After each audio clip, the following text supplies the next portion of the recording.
Sobre la actitud del católico frente a los diversos regímenes de organización política, por ejemplo, monarquía, democracia, aristocracia, etcétera, resulta fundamental atender al pronunciamiento del Papa León XIII, quien decía en un documento magisterial que la Iglesia, defensora de sus propios derechos y asimismo reconociendo los derechos ajenos, establece que es potestad de los fieles el tener libertad en elegir distintas formas de organización de la estructura política, siempre y cuando se respeten, uno, los derechos de la religión, entendiéndose por la religión a la religión verdadera, o sea, la católica, y dos, que se guarden las buenas costumbres.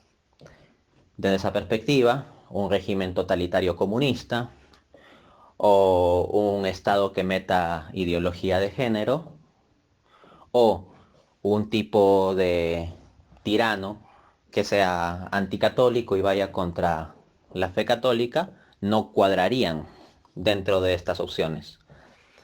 Pero fuera de ello, hay libertad para los católicos en poder definir en uno u otro sentido la organización política de sus sociedades.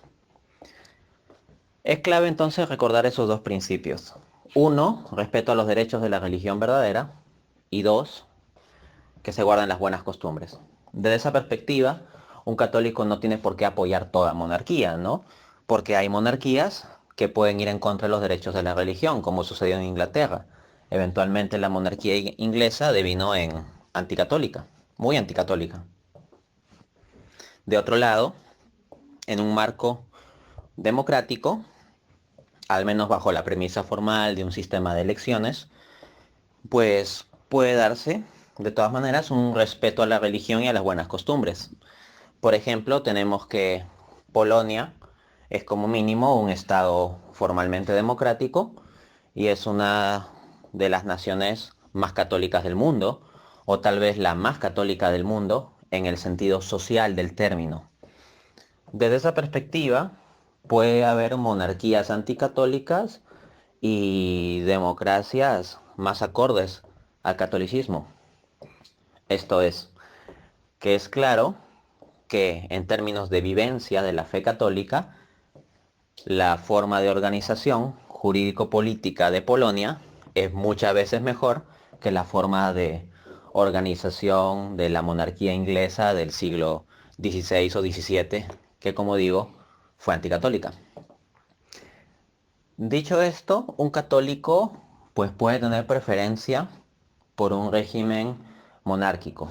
Puede considerar que un régimen monárquico sería el más adecuado. Otro católico puede tener preferencia por un régimen democrático, pero siempre que se guarden, como digo, las buenas costumbres y los derechos de la religión. A este respecto, cabe mencionar que gran parte de la concepción de lo que es la democracia viene de la Revolución Francesa y de filosofías racionalistas o modernistas. Tal concepción de la democracia sería anticatólica y debe ser rechazada por un católico. No obstante, pueden existir concepciones más o menos sanas de la democracia, como por ejemplo la de Chesterton.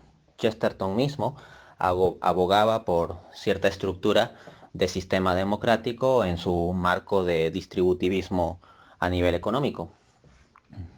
Entonces, hay una libertad de opinión aquí para el católico.